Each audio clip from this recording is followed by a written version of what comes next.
Hi guys, we're going to read some more of the Chocolate Touch. And last time that we stopped reading, John was trying to apologize to his friend Susan because he had ruined her silver coin because when he bit into it, it turned into chocolate. And she's upset with him.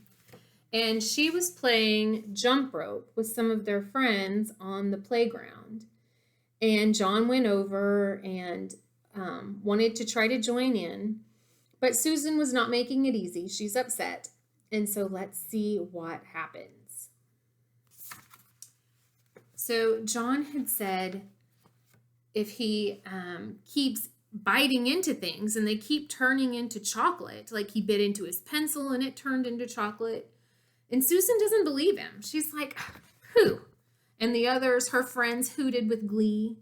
Maybe I'll get sick and die, John warned. Maybe I'll turn to chocolate myself. Then you'll be sorry. I don't believe one word about the chocolate, Susan said. And if it was true, you'd be glad because all you ever like eating is chocolate.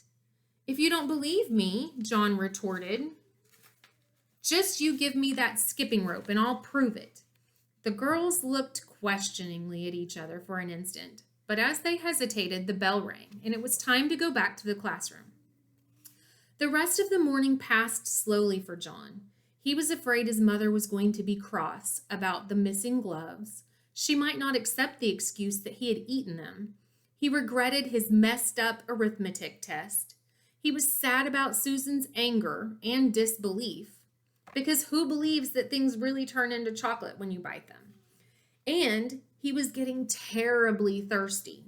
Once during geography and once during art, he was excused to get a drink of water. Both times, however, he swallowed nothing but sweet chocolate. His mouth was getting stickier and sweeter and drier by the minute. All right, boys and girls, Miss Plimsoll said. It was almost time for lunch. Clear up your things. Paint pots securely closed. Brushes washed. Paintings unpinned and laid out to dry. Drawing boards stacked against the wall. Ah, there's the bell. Front row first. Timothy leading, then Robin. In single file. Go. John alone walked slowly in the throng, hurrying along the corridors to the school cafeteria. The school was proud of the cafeteria and the food that they served in it. The room was spacious and bright, with windows all the way along one side overlooking the playground and the playing fields beyond. The opposite side was wholly taken up by the shiny silver service counter. Several boys and girls were already settled at tables by the time John took his place in line.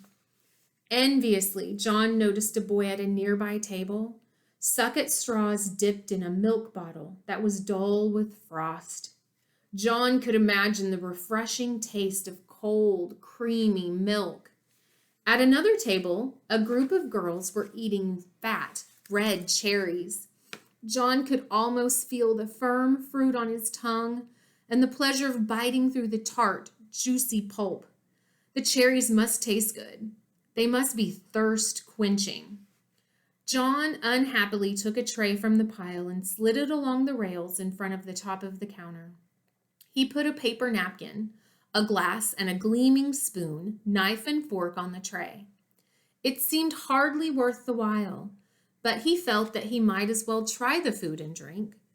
Perhaps if I eat a different way, without letting anything touch my lips, he muttered, my lunch won't change at all to chocolate.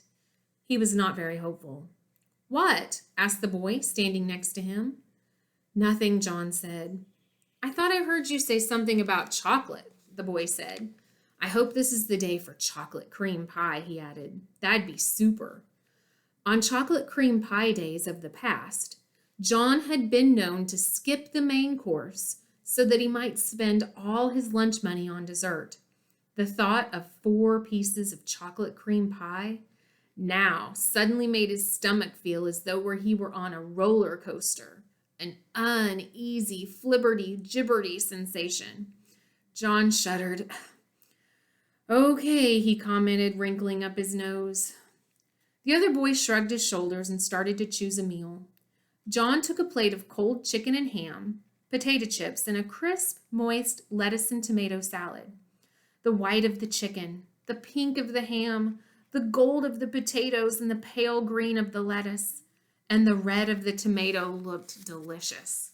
He also took half a pint of milk, a thick, crusted whole wheat roll, and a cool pat of butter, a tumbler of water with ice cubes clinking against the glass, and a dish of fresh fruit, slices of orange, grapefruit, banana, and grapes. Wow, that's a pretty good lunch John gets to choose. John's tray was loaded with just the sort of meal his mother was always trying to persuade him to eat. Until today, John had always thought it was pretty dull to eat sensible things, when there were sweeter food and drink to be had. Today, however, the sensible things looked the most appetizing, and his mouth began to water in its new, sticky way. John paid for the lunch with his money his mother had given him, went to an empty table and sat down. His fingers trembling slightly with eagerness, he cut a slice of lettuce. His fork went through the leaves with a promising crunch. And here's John, sitting at the lunch table. He's got his glass of water with the ice cubes clinkling in it, and his jar of milk with the straw, and his tray full of yummy chicken and vegetables and rolls. And he wants to taste those things. Let's see what happens when John bites in. He stuck the prongs of the fork into a mouse-sized piece of lettuce and carefully inserted it into his mouth. The lettuce didn't touch his wide-stretched lips. John's teeth came together in crisp layers of sweet chocolate. He took a small piece of potato chip, tilted back his head until he was looking straight up at the ceiling, and dropped the morsel straight down into his throat. He felt it go down, a sharp fragment of chocolate. He tried the milk, the ice water, the fruit. Every solid and liquid that he sampled was transformed as soon as it entered his mouth. Then he became aware of a shocking novelty he hadn't noticed at breakfast. At the rim of each glass, there was a small semicircle of opaque brown. The bowl of his spoon and the prongs of his fork had become brown. As John watched, horrified, the areas of magic chocolate slowly spread until at last the glasses and the cutlery, that's another name for his forks and spoons, were all solid chocolate. The trouble was unquestionably growing worse. John's scalp tightened with fear. What am I going to do? He asked himself. Oh dear, what is going to happen to me? Leaving his tray of chocolate food and drink and utensils, John stumbled away from the cafeteria and out to the playground. Chapter 8. English class passed without incident. Miss Plimsoll distributed word lists for her pupils to take home. The more words you know, she explained, the more exactly you can think. There were some difficult new words John noticed. Avarice, indigestion, acidity, unhealthiness, moderation, and digestibility. As Miss Plimsoll explained the meaning of each one, it seemed to John as though they all had a special bearing on his present uncomfortable condition. You think John's wishing that he ate his chocolate in moderation so that he could digest it easier? At last, the bell rang. Very well, class, Miss Plimsoll said. Time for outside activities. Good afternoon. Good afternoon, Miss Plimsoll. Miss Plimsoll gave the signal for dismissal, and the pupils in the front row filed out, followed by those in the second row, including John and Susan. Susan played a violin in the school orchestra, and usually she and John went to the rehearsals in the auditorium together. This time, Susan hurried on ahead of him, and John followed slowly.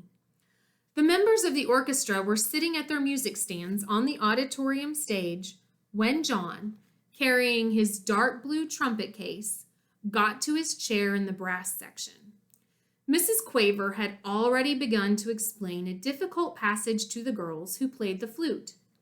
Just after Jay sings, "Nestlings chirp and flee," she said, "you come in with your trill. Doodle-oodle-oodle-oodle-oo.